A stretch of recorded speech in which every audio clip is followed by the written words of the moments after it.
And we're back. So welcome back. Yeah. So we're talking about Isak just a while ago.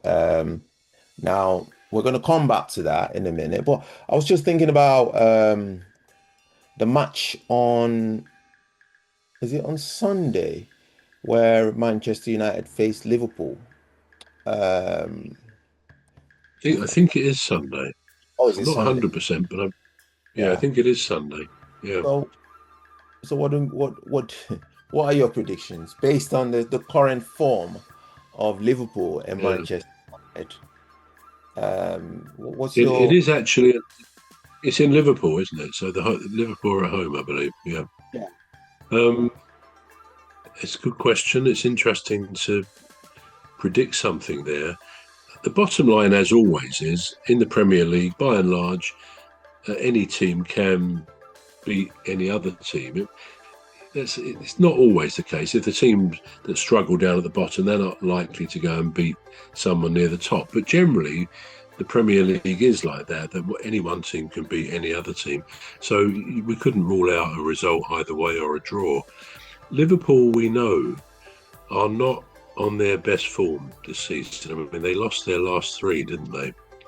yeah, And people have said their first five, I think it was, victories, some of them were a bit fortunate because they got very late winners, something like that.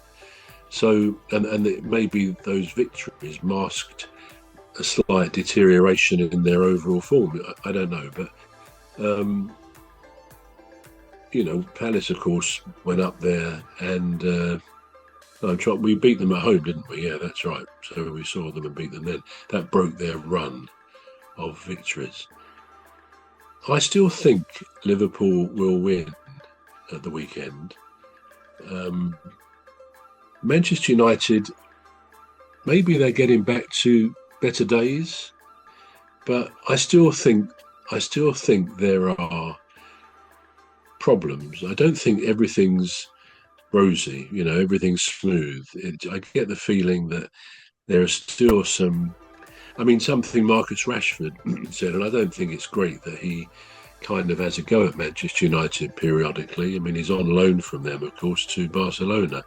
But he said the other day something along the lines, he went through a very turbulent time in the last year or two at Manchester United because of the change of managers and everything seemed up in the air. Now, as I say, I don't think it's good form to start criticising your parent club and the club that's always looked after you and brought you on and so on. But he probably has a point that what's been going on with, we think of all the jobs they shut down. I mean, Sir Jim Ratcliffe, he sort of got rid of so many jobs, including, it has to be said, that of Alex Ferguson as an ambassador or whatever his role nominally was. So with all that going on, clearly they were trying to economise. There's talk about the new or development of Old Trafford, it's got to update. They need to update the stadium. It's not been updated for years. I yeah. mean, lots of leaks in the roof and all sorts of criticisms of it. So overall, all is probably not rosy in the garden, not well at Old Trafford, No. and it's a shame because they've always been, probably the world's most famous team. It used to be the world's richest team. I don't know whether they still are, and a team to be admired from close or from afar. But it's just been a real, you know, it's been a very unsettling period for them. Not, amplified by the fact they've been not winning very many games with a disastrous season, really, for them, being way down towards the bottom of the league.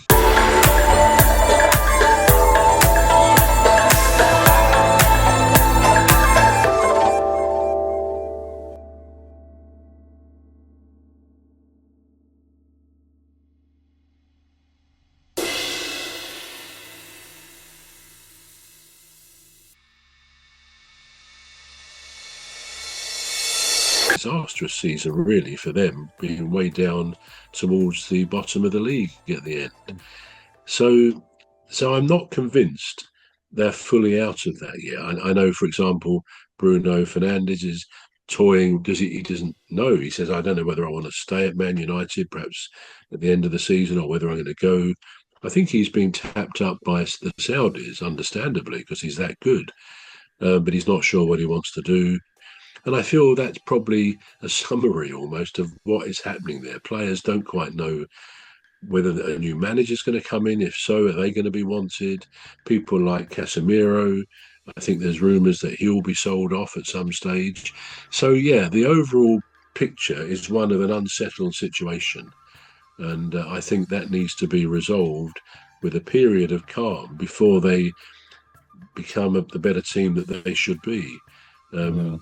So I've got to predict, I think, at Liverpool, I'd say probably 2-1 to Liverpool.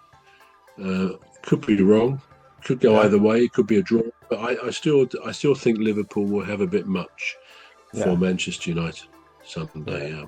Yeah. Well, as a Manchester United fan, I have to stick by my team. Yeah, sorry For about better, my prediction, cuz. for better, for worse, as they say in marriage. Well, I'm Yeah. going to go with 3-0. I think Manchester United is going to win 3-0. Um, Wow. yeah, I know. I'm very generous, you know. All I'm I can very say generous is about predictions, yeah. All I can say is, nurse, get the screens. I'm a bit worried about Cuz here. He seems to be rambling on about Manchester United winning at Liverpool 3-0. Well, that's a bold prediction. That's all I It can is. say to that. It is. It is. And It's just Liverpool hasn't been. I mean, they looked strong, but they haven't. mm, I think they've got some problems, and that's what I'm capitalizing on. If Liverpool of last season, I would say no, no chance. We're gonna mm, lose.